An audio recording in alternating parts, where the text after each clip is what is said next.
My wife and I have been together for 17 years and married for 13. We have one child, almost 7 years old. In 2012, I was diagnosed with late-onset adult diabetes.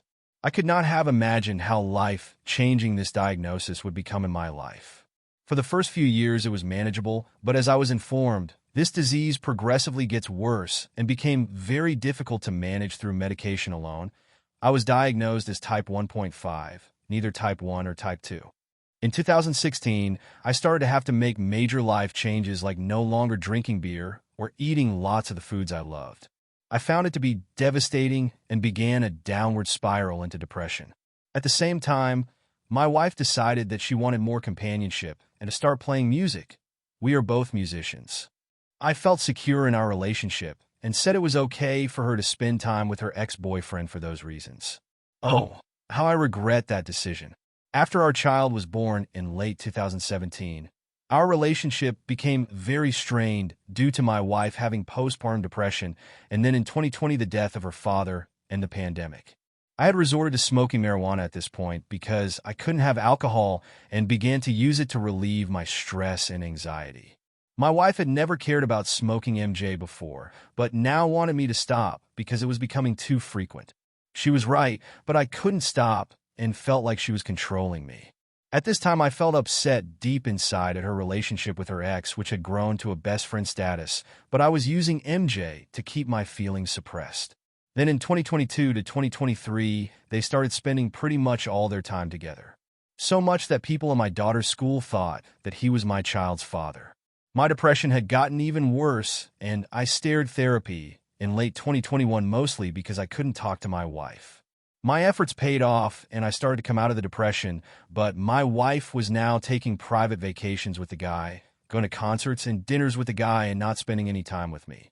I asked her to get a babysitter so we could go out together instead of me staying home to take care of our kid while she did stuff with her friend. Finally, they went to England together to record, and I saw a picture of them alone. They went 2 days early to London before the arrival of the rest of the band. Seeing them happy together, there sent shockwaves of realization through me that this was not okay. They had been sleeping in the same bed multiple times, supposedly with pillows between them. I knew that I couldn't have this anymore. When my wife came home, I was angry, hurt, betrayed, and unsure of what to do, but not realizing why I really felt this way. I knew that things had to change, and so I stopped smoking MJ and began to change. Weeks after, the wife came to me to say she and the guy were going to take another trip together. I finally confronted her that she was having an emotional affair and that these private vacations had to stop. She couldn't accept that is what is happening and said, "I'm just a good OL boy who doesn't accept that a woman can be best friends with a man. I'm a feminist from way back and in places where it means something. This behavior has nothing to do with feminism. It has to do with her inability to keep appropriate boundaries." After this, she has continued to be in the fog of denial, blaming me for the loss of our relationship, finding things great and small that I did wrong, some even before our marriage, to justify her wanting to leave.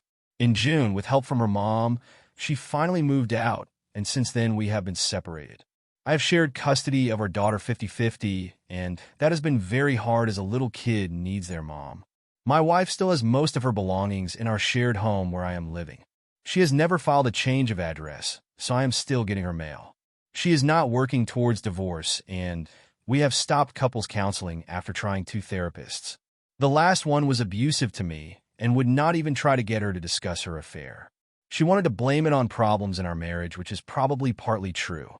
I have told my wife I will not go to counseling any longer unless she is willing to actively work towards reconciliation. Unfortunately, I am trapped in our house because I could not afford to buy a new home near our child's school with half the proceeds from our house. I'm stuck in a limbo that could go on for years. Does anyone have experience in a situation like this? I'm not sure about taking any advice, as most of the advice I have received has been bad. I want to reconcile, but I think it will not happen at this point. I have made major changes in my life, such as stopping all MJ use and drinking, starting karate for my mental and physical health, getting a new job, continuing individual therapy, starting to meditate, working on mindfulness and being in the moment instead of in the past or future, pursuing my passion for music, accepting that I am type 1 diabetic and going on shots, and most importantly, making my daughter the focus of my life. Self-help books have been good and helpful, but I still am grieving so heavily. It's so hard to have my child constantly asking for her mom and wanting to know why we are living like this while I'm also asking the same questions. My reasons for not filing for divorce at this point are that I simply don't have the money to pay for it. I may receive a bonus in March and then could proceed. I think I would probably start with formal separation as a first step while I keep paying on our mortgage by myself. My lawyer has advised me that I will be entitled to the equity for the months I pay alone. I really need to have as much equity from the house as possible, as housing costs in my city are outrageous, and even more so in the area where I live and my daughter goes to school. I want to minimize the damage of the divorce to my daughter, and keeping her in the home where she grew up, where I currently reside, and sending her to a school where she has lots of friends and feels safe and loved is so important. If I have to move, my daughter would likely need to change schools, as my daughter's private school is in a very high traffic area of the city, which is only a realistic commute for me due to where I live. My wife could afford to let me have our home due to her wealthy family, but she won't do it. In fact, her mom bought her an expensive new home to live in cash. I'm not from a wealthy family and have always worked hard to make a great life for our family and myself. My wife always said that her family would take care of me, and I didn't need to stress about work or finances. I'm so thankful to myself now for never stopping my striving to grow as a person and professional, as that will be my lifeline to my survival now. WS doesn't seem to care how I and her daughter live without her. She's lying to herself about her utter and complete selfishness, just as she can't face the truth of her friendship that replaced our marital bond. I am continuing IC and am going to a new therapist that specializes in emotional affairs starting in January. I'm grappling with how to handle the holidays. My daughter's birthday is coming soon, and it will be a joint birthday with her mom because it has already been announced. However, I don't think I can have joint holidays and pretend that we are still a family. Due to the way WS set up our sharing schedule, my daughter is with me for Thanksgiving and Christmas.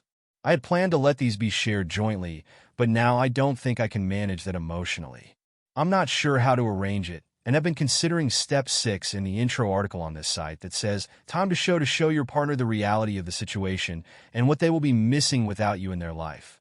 It's hard to figure out how to do that without hurting my poor daughter. I guess I can see it as an effect of the choices my wife made starting 8 years ago.